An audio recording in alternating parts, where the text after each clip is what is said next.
Okay, we'll start with this. Ahead of her unification match with Alicia Baumgartner, Michaela Mayer stated, Choi needs to be stripped of her belt. She does nothing for this era of women's boxing. She's talking about two-division WBA super featherweight champion Hyun Mi Choi. Choi needs to be stripped of her belt, Mayer told BoxingScene.com and other reporters. She does nothing for this era of women's boxing. She doesn't fight anybody. The people she does fight are not top-ranked. They are subpar opponents. She's holding back this division and holding back women in the sport as a whole. I think she should be stripped. It's possible. Ridiculous that none of us can get a fight with her because her team has ridiculous standards. If she were a true champion, she'd want to put her ass on the line and take meaningful fights. She just doesn't. You know, it's not like Hyun Mi Choi didn't used to fight people. She actually beat Shannon O'Connell some years ago. Way back when, in 2016, up there at featherweight. She also fought Jessica Gonzalez. The same Jessica Gonzalez that dished out a loss to reigning super bantamweight champion Yuli Hang Luna some years ago, a loss that Yuli Hang very recently avenged. Better still, Hyun Mi Choi's fought people. She fought Shannon O'Connell, she fought Jessica Gonzalez. You know, she was scheduled to unify titles with Maiva Hamadouche right before the pandemic shut everything down. Talked about it here on the channel several times, and the great pity that it was that fight was not able to get over the line. Hyun Mi Choi was supposed to take on Maiva in her neck of the woods in South Korea, but the pandemic put a stop to all that, and those talks, they never resumed, thus the fight never happened. It seems like there was a time when Hyun Mi Choi was more willing to face formidable fighters than she is today, as both Michaela Mayer and Alicia Baumgartner. They tell the same story. They tried to unify titles with Hyun Mi Choi, but Hyun Mi Choi's people would have none of it. The standards and their demands are just too unrealistic. Now comes a head-on collision, though only after Baumgartner was bold in proclaiming that Mayer would come after the 27-year-old knockout artist first handled Choi. That's what she wanted, insisted Mayer. I wanted to go to Choi first, and making this a big undisputed fight. But just like I couldn't get the fight with Choi, she couldn't get the fight with Choi. Hyun Mi Choi's a two-division WBA champion. She's held the WBA title at both featherweight and super featherweight. That's 126 and 130 pounds. She is currently the super featherweight division's reigning WBA champion, though sparsely active, missing in action. It was in November of 2020 that Matchroom made the announcement they'd signed the reigning WBA champion to their stable of fighters. The feeling was that Matchroom signed Hyun Mi Choi with the intention of making a Terry Harpier unification match. Since then, a lot has happened, though not much for Hyun Mi Choi. Hyun Mi, who's only fought once a year for the last 2 years. She only fought once in 2020, only fought once last year. She hasn't fought at all in the year of 2021. She hasn't fought at all this year. And who knows if she's going to. I'd wager that Hyun Mi Choi is making a bit of money being a reigning WBA champion, though it's turning out to be somewhat of a novelty act, as I don't think she's so big a celebrity, so big a star in South Korea, that she can afford to stay away from her contemporaries, stay away from Michaela Mayer, stay away from Alicia Baumgartner. It seems to me that ever since Terry Harper was stopped by Alicia Baumgartner, Hyun Mi Choi... I honestly feel that's what changed things. Remember, Hyun Mi Choi signed a Matchroom in November of 2020, back when Terry Harper was still that division's WBC champion. And I think seeing Terry get stopped the way she got stopped, I think that made Hyun Mi Choi's handlers squirrely, apprehensive of putting her in there with the likes of an Alicia Baumgartner, who was on her same side of the street, apprehensive about putting her in there with Michaela Mayer. I think that's what changed things. She seemed more receptive to unifying titles with Terry Harper than unifying titles with either Michaela or Alicia. There was a time when Hyun Mi Choi used to fight solid fighters. There was a time when she was even willing to take on the very dangerous and hard-punching Maiva Hamadouche. There was a time when Hyun Mi Choi was more receptive to these kinds of fights. But between then and now, something changed. I think seeing Terry get knocked out the way she got knocked out is what changed their minds. Michaela Mayer's not off base. Hyun Mi Choi should be stripped. She should be.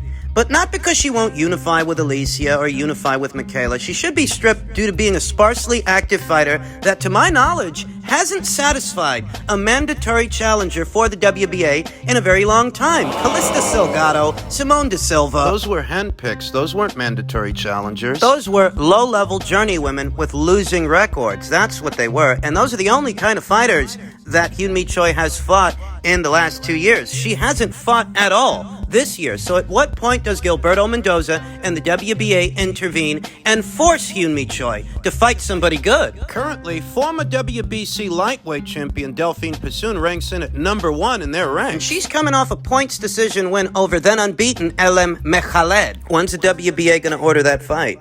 Behind the number 1 ranked Delphine Persoon is unbeaten French contender Rima Ayadi. These are both better fighters, better challengers to the champion than the girls that Hyun Mi Choi has been fighting. So at what point as a sanctioning body does the WBA start to do their job and move these ranks along? Because by all rights, Hyun Mi Choi, if she's not unifying, she should at least be fighting Delphine Persoon. Kayla Mayer's not off base. Hyun Mi Choi should be stripped. She's doing this division a great disservice, being an unbeaten 2-division champion, but being unwilling to unify titles with her contemporaries. She's holding that belt hostage. In other news, another angle to a story I talked about in my previous video, Vasyl Lomachenko has now declared himself ready to fight again and has asked for a bout in October. Top Ranks Todd Dubois has stated Loma previously turned down the George Kambosos Jr. fight earlier this year to stay in Ukraine and defend his country. Coincidentally, Devin Haney is hinting at an October return right there with Vasyl Lomachenko. This has given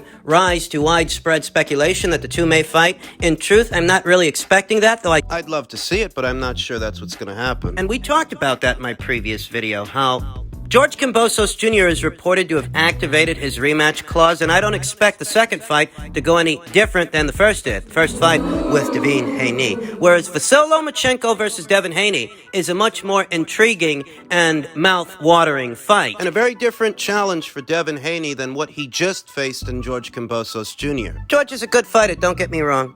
But if he was able to beat Teofimo Lopez the way that he did, it's because Teofimo Lopez was too cavalier, going in there looking to do the guy with a single punch, a single shot. He went in there looking for a knockout, and he got knocked down. He was too callous and open to be countered. The way he went about fighting that fight, relying heavily on his power, looking for a power shot to get George out of there early. Those kinds of opportunities weren't there when that same George Kambosos took on a more defensively responsible fighter in Devin Haney. I will admit that Kambosos versus Lopez was a more entertaining fight to watch than Kambosos versus Haney, though all the same. I told you, Devin's going to go in there, he's going to beat this guy one-handed, he's going to beat him with the jab, and that jab and that half step back is the story of the fight, the whole fight. He'd have a lot more on his plate with Vasyl Lomachenko, who's not the kind of guy who's going to wait around for a window of opportunity to get off a big counter shot. If a window doesn't open, he'll bust through the front door. He'll create an opportunity. He hasn't actually been away from the ring all that long. It hasn't been a year's time since Vasyl Lomachenko last fought. He was last in action late last year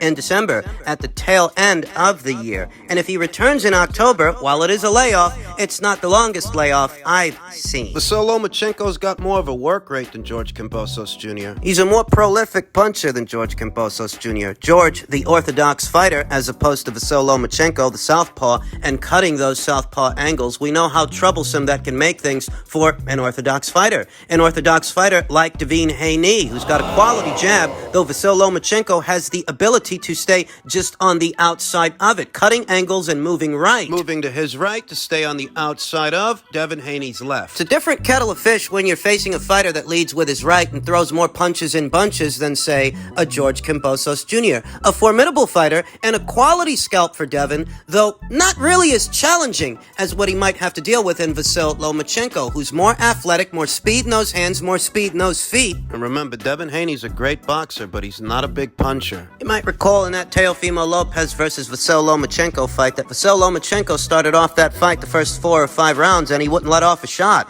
He wouldn't throw any punches. Could it have been for fear that he might get countered by the very hard-punching and durable Teofimo Lopez? That might have been the case, but Devin Haney, he's not the puncher that Teofimo Lopez is. So where Teofimo might have got a lot of respect at the start, Devin might not. He's not under threat of being knocked out by Devin Haney. Devin couldn't knock out Jorge Linares. I don't get the sense he can knock out Vasyl Lomachenko. And if Vasyl Lomachenko isn't under grave threat of being countered and dropped or countered and stopped, well, he's not going to give Devin the same respect that he gave a Teofimo Lopez. He won't be as hesitant to let his hands go. Devin Haney's a finesse fighting kind of fighter. Stick and move, outside fighter, outside jabber, pure boxer. And one of the key components to making a pure boxer uncomfortable is to pressure him, to squeeze him, to throw punches in bunches. And Vasyl Lomachenko, he's shown in the past, he can do that, and he can do that from very awkward, unorthodox angles. Takes a lot more to keep Vasyl Lomachenko off you than George Kambosos Jr. I'm not making any bold proclamations. I'm just running down what makes this a better, more intriguing fight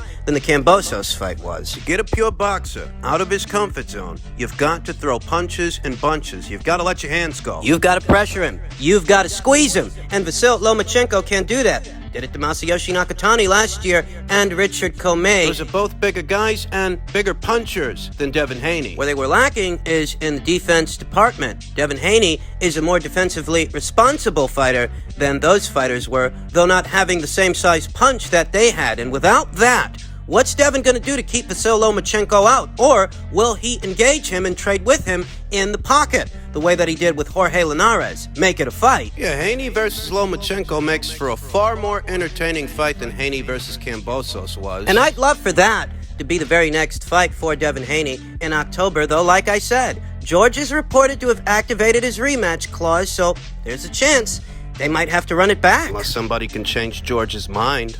And finally, in men's welterweight news, Errol Spence Jr. on Terence Crawford negotiations. I mean, it's closer than it's ever been. If it don't happen now, it's never going to happen. It's way closer than it used to be. I think it's definitely going to happen. And, you know, a lot of effort has gone into talking up this fight as if it's a bigger fight than it actually is. Don't get me wrong, it's a great fight, and it's the best fight the welterweight division has to offer, though it's far from the biggest fight in the sport. It's far from the biggest fight in the sport of boxing, and that's not the biggest fight in the sport of boxing. Perhaps there was a time when this fight would have been a bigger fight than it is here today, but the fight, as a product, as an event, it has suffered the last 4 years. And that's because the last 4 years haven't been built up towards a Terence Crawford versus Errol Spence Jr. fight. In truth, if we're even hearing about this fight being negotiated here and now, we're only hearing about this because the walls are closing in on Errol Spence Jr. as a unified champion. I think that's really how we got here.